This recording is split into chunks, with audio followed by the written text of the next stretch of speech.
standing here at the Wisconsin State Capitol, where not much has changed over the last several months.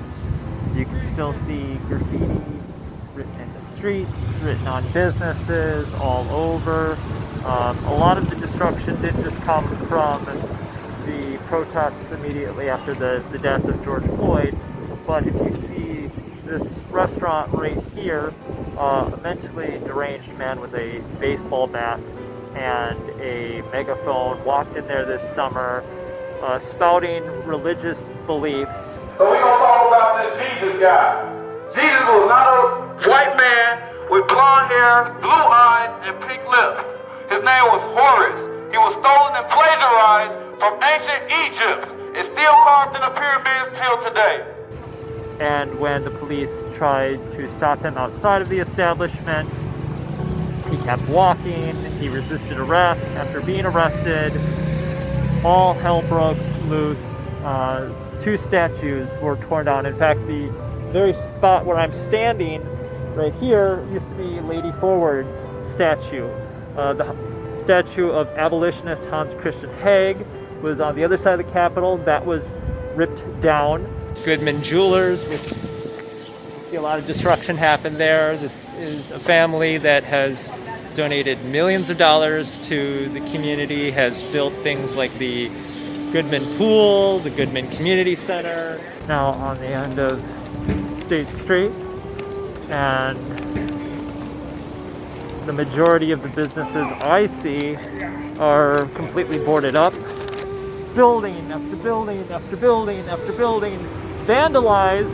You still have graffiti written all throughout the street. Literally, I am standing on a spot where a statue that stood for women's suffrage was ripped down, and it's been now the basis of the stone that held that statue had to be covered with wood because that was being vandalized, and now this wood is vandalized, and there's spray paint everywhere, and half the businesses on this street, this is the main epicenter of Madison, Wisconsin, half the businesses here are out of business. More of them are going out of business. Homeless people camping out in front of what were storefronts, and we're talking, a lot of your restaurants, ethnic cuisine, gone forever. Clothing stores have either closed or are closing down. You've got people panhandling. You've got this, like I said, middle of a deadly pandemic, and people just camping out in front of storefronts.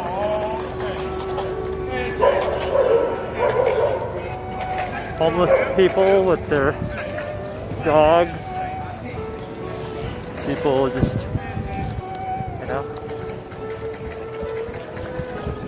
clearly strung out.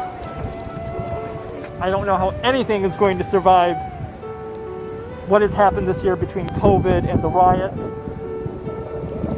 Storefronts from here all the way over to University Avenue are still boarded up, going on 6 months, 7 months later after the initial riots, and you don't see the police presence it would take to keep these storefronts protected, and these storefronts are even shamed if they decide they want to take down the boards. And on top of that, the city of Madison has not paid for the glass or the boards of these businesses, but they did pay $70,000 to have artists paint murals that plenty of artists would have done for free.